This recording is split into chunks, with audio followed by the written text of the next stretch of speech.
Bismillahirrahmanirrahim. Assalamualaikum warahmatullahi wabarakatuh. Alhamdulillahi wa kafa, wassalatu wassalamu ala nabiyyil mustafa wa ala alihi wa ashabihi ahlas sidqi wal wafa, amma ba'd.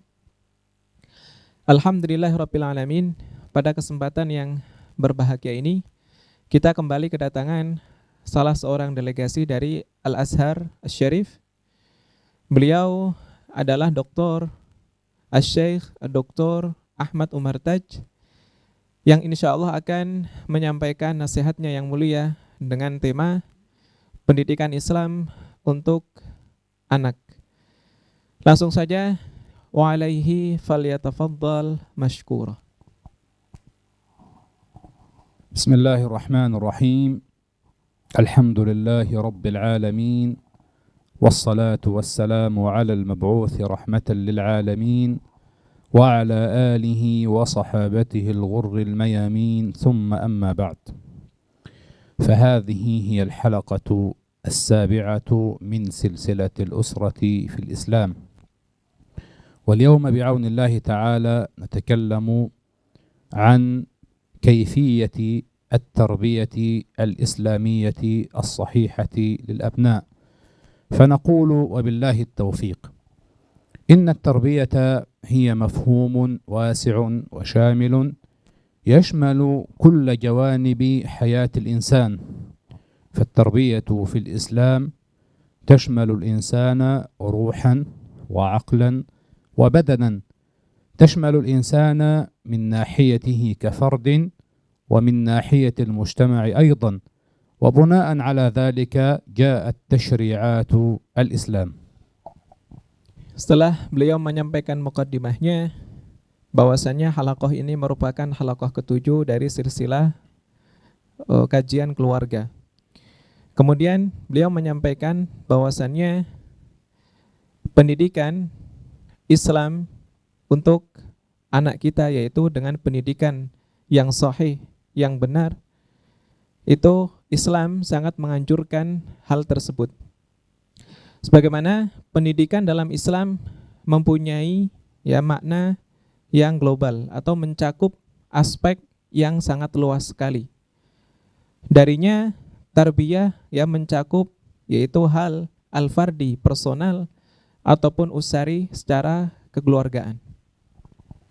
At-tarbiyatu al-islamiyatu tahdufu إلى إنشاء جيل مسلم يعبد الله تعالى وحده، عملا بقول الله سبحانه وتعالى: وما خلقت الجن والإنس إلا ليعبدون، وعملا بقوله تعالى: قل هو الله أحد. فالهدف الأول هو عبادة الله تعالى وحده وإفراده بالعبادة، مع البعد عن كل ما يمس هذه العقيدة الصحيحة السليمة والفطرة السوية.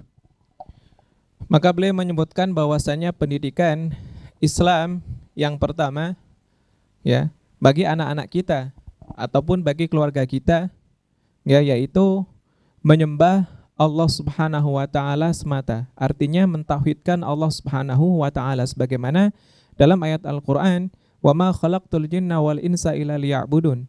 Tidaklah, kata Allah Subhanahu wa taala, kami menciptakan jin dan manusia kecuali hanya untuk beribadah kepadaku. Kemudian dalam ayat yang lain juga beliau menyebutkan surat Al-Ikhlas, qul huwallahu ahad, katakanlah bahwasanya Allah itu tunggal. Dari sini kita mengetahui bahwasanya pendidikan Islam as-sahih yang benar bagi anak-anak kita, bagi keluarga kita, yaitu mentauhidkan Allah Subhanahu wa taala.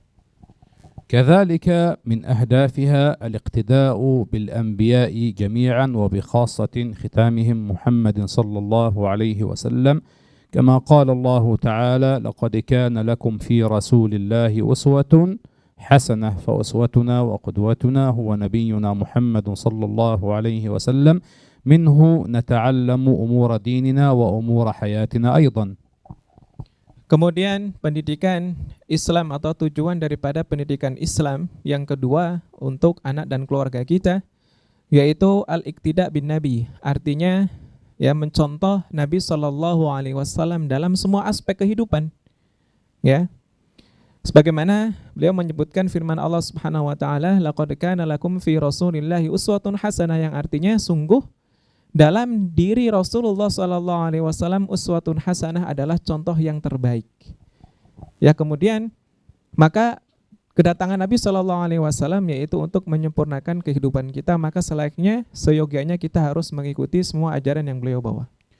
كذلك من أهدافها تكوين الفرد المسلم المتزن عقائديا ونفسيا ومنهجيا، الفرد الذي يحب الخير لنفسه ولمجتمعه، الذي يفيد نفسه ويفيد أمته، هذا الفرد الذي يبني هذه اللبنة أو يكون هذه اللبنة في هذا البناء المتكامل وهو المجتمع الإسلامي.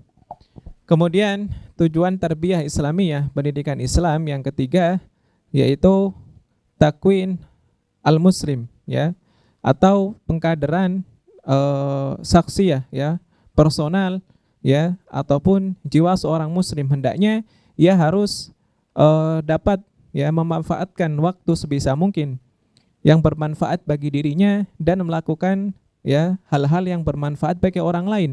Maka hadaf atau tujuan tarbiyah Islamiyah yang ketiga ini merupakan salah satu kunci, ya, salah satu kunci kesuksesan dalam kemasyarakatan, bahwasanya setiap orang memperhatikan, ya, individualnya masing-masing agar bermanfaat bagi orang lain. تتميز التربية الإسلامية بأنها ربانية المصدر، يعني تعتمد على الوحي من القرآن والسنة، فلا هي شرقية ولا غربية ولكنها سماوية. وثانيا تتميز هذه التربية بأنها شاملة لكل جوانب المسلم، فهي تشمل الدنيا والآخرة، تشمل الفرد والمجتمع، تشمل الجسد والروح والعقل والقلب وكل ما يتصل بالإنسان. ثالثا تتميز بأنها سهلة وواضحة ويسيرة ووسطية، لا غلو فيها ولا إفراط ولا تفريط. Maka tarbiyah Islamiyah, pendidikan dalam Islam mempunyai beberapa kelebihan. Ya, yang pertama bahwasanya masdar atau rujukan tarbiyah Islamiyah ini adalah Al-Qur'an was Sunnah. Ya, bukan masdar yang lain. Jadi tarbiyah Islamiyah langsung datang dari Allah Subhanahu wa taala, ya, melewati Rasulnya Shallallahu alaihi wasallam. Kemudian kelebihan yang kedua bahwasannya tarbiyah Islamiyah ini mencakup personal, ya, individual ataupun jamaah. Artinya bahwasanya tarbiyah Islamiyah ini, ya, dapat, ya, membantu personal, artinya dengan memperhatikan dirinya, ya, dan mujtama, maka akan terwujud, ya, masyarakatan yang harmonis dan berbahagia. طيب كيف نحقق هذه التربية الإسلامية الصحيحة؟ نحققها أولا بمراقبة الله تعالى، يعني بتعويد الطفل مراقبة الله عز وجل، ليس مراقبة الوالدين فقط ولا مراقبة الشرطة مثلا، ولكن نعوده من مراقبة الله عز وجل بأن الله معه يسمعه ويراه ويحاسبه على أفعاله. Bagaimana mengaplikasikan tarbiyah Islamiyah ini kepada anak kita khususnya, yaitu mengajarinya, ya, muraqabatullah. Artinya kita mengajarkan kepada anak kita agar anak kita selalu merasa diawasi oleh Allah Subhanahu wa taala, tidak merasa diawasi oleh orang tua ataupun orang lain, sehingga seorang anak akan tumbuh dalam muraqabatillah. Jika ia melakukan suatu kesalahan, maka dia akan takut kepada Allah, bukan kepada yang lainnya. كذلك تتحقق التربية الإسلامية الصحيحة من خلال القدوة الحسنة، من خلال قصص الأنبياء والمرسلين والصحابة والصالحين، وكذلك من خلال الوالدين، وكذلك المعلم في المدرسة، وكذلك القدوة الصالحة للمجتمع من أهل العلم والصلاح، لا كما يفعل بعض الشباب في هذه الأيام من قدوة سيئة كلاعب كرة مثلا منحرف أو ممثل منحرف أو كذا. نحن نختار لأولادنا القدوة الصالحة من مشاهير المجتمع الذين يكونون قدوة صالحة لهم. Kemudian beliau menyampaikan cara mengaplikasikan tarbiyah Islamiyah yang benar kepada anak kita, yang kedua yaitu memberikannya qudwah hasanah, contoh yang baik, yaitu bagaimana kita memberikan kepada anak kita misalkan kisah-kisah para nabi, ya. Kemudian juga peran orang tua itu sangat penting, bagaimana orang tua, ayah dan ibunya harusnya memberikan contoh yang terbaik bagi anaknya, ya. Kemudian juga memberikan contoh ya terhadap orang-orang di sekelilingnya yang baik juga, melarang untuk anak-anak kita ya bergaul dengan orang yang tidak pantas untuk digauli. Tidak seperti zaman sekarang, yaitu banyak orang yang mengambil contoh ya, dari misalkan mengidolakan pemain-pemain bola ataupun mengidolakan artis-artis yang memang fasik ya, tidak beriman kepada Allah dan Rasulnya. Maka hal ini harus diperhatikan, yaitu memberikan anak qudwah hasanah, contoh yang terbaik dari kisah-kisah para nabi dan contoh ya dari orang tua itu sendiri. من خلال زياراتي هنا يا شيخ في إندونيسيا كثير من أولياء الأمور يقولون يا شيخ الأولاد لا يسمعون الكلام لا يستجيبون يعني هم عصاة للأوامر. نحن نقول لهم هذا الطفل لابد أن ننصحه كما قال تعالى ادعو إلى سبيل ربك بالحكمة والموعظة الحسنة، لابد من النصيحة والكلام الطيب، والنبي قال الكلمة الطيبة صدقة. وبناء على ذلك لابد أن يكون هناك تهديد ووعيد ووعد، ليس فقط ضرب وتعنيف، ولكن نركز أولا على مسألة المكافأة أو الجائزة كما قال تعالى من جاء بالحسنة فله 10 أمثالها، يعني نرغبه وفي نفس الوقت نرهبه. Baik, kemudian beliau menceritakan ya selama beliau tinggal di Indonesia banyak orang tua yang mengadu kepada beliau, wahai Syekh, anak-anak kita tidak lagi mendengarkan perkataan kita atau tidak mentaati kita. Ya, itu bagaimana? Maka Syekh di sini menjawab, hendaknya kita menasehati anak-anak kita dengan hikmah ya, dengan ilmu dan dengan kesabaran. Jangan dikit-dikit dicaci, dimaki, dipukul ya. Kemudian beliau juga menasehati ya dengan yang kedua memberikan apresiasi kepada anak kita. Jangan hanya ketika salah kita memukulnya, tapi ketika anak kita mendapat sebuah melakukan hal yang benar, maka hendaknya kita harus mengapresiasi. Kemudian yang ketiga ya berbuat baik kepada anak kita, artinya dengan kata-kata yang baik, kemudian memberikan sesuatu yang ia suka. Ya, tidak hanya memukulnya, memarahinya, maka anak akan meronta ya, akan tidak kemudian mentaati kedua orang tuanya. التربية الإسلامية الصحيحة تبدأ من البيت والأسرة كما قال تعالى يا أيها الذين آمنوا قوا أنفسكم وأهليكم نارا، يعني إن رأى الوالدين في الأولاد أمرا غير طيب لابد من التقويم. وثانيا ينتهي هذا الأمر معنا في المدرسة وفي المسجد، فلا بد من استغلال هذه الأماكن لتعويد الطلاب وتعليمهم الأخلاق الحميدة. Maka tarbiyah Islamiyah yaitu pendidikan Islam yang sahih ya dimulai dari keluarga. Sebagaimana firman Allah Subhanahu wa taala yang artinya atau ya ayyuhalladzina amanu qu anfusakum wa ahlikum nara. Jagalah oleh kalian diri kalian dan keluarga kalian dari siksa api neraka. Ya, ayat ini menunjukkan bahwasannya keluarga merupakan hal yang terpenting harus kita jaga untuk ya mengaplikasikan tarbiyah Islamiyah yang sahih. Kemudian yang kedua dimulai juga dari tempat-tempat yang sering kita kunjungi. Ya, kemudian membiasakan anak-anak kita untuk pergi ke masjid. Untuk membiasakan agar anak kita terbiasa nantinya untuk pergi ke masjid ya. Kemudian yang selanjutnya yaitu mensekolahkan ya anak-anak kita di pesantren-pesantren yang memang kompeten ya agar bisa menghafalkan Al-Qur'an dan belajar ilmu syar'i. لابد من تعويد الطفل على حفظ القرآن الكريم وقراءة القرآن وتعلم القرآن، فهذا كما قالوا علم ولدك القرآن وسوف يعلمه القرآن كل شيء. وثانيا لابد من اختيار الصحبة الصالحة، لأن النبي صلى الله عليه وسلم قال المرء على دين خليله فلينظر أحدكم من يخالل. Maka hendaknya kita ya membiasakan anak-anak kita untuk menghafalkan Al-Qur'an. Maka anak yang biasa mempelajari Al-Qur'an, maka tatkala ia dewasa, ia akan mengajarkan Al-Qur'an. Kemudian memilihkan teman yang baik. Karena sebagaimana dalam hadis, ya, lihatlah dengan siapa ia berteman. Maka kita melihat seseorang, ya, baik buruknya seseorang lihat dari pertemanannya.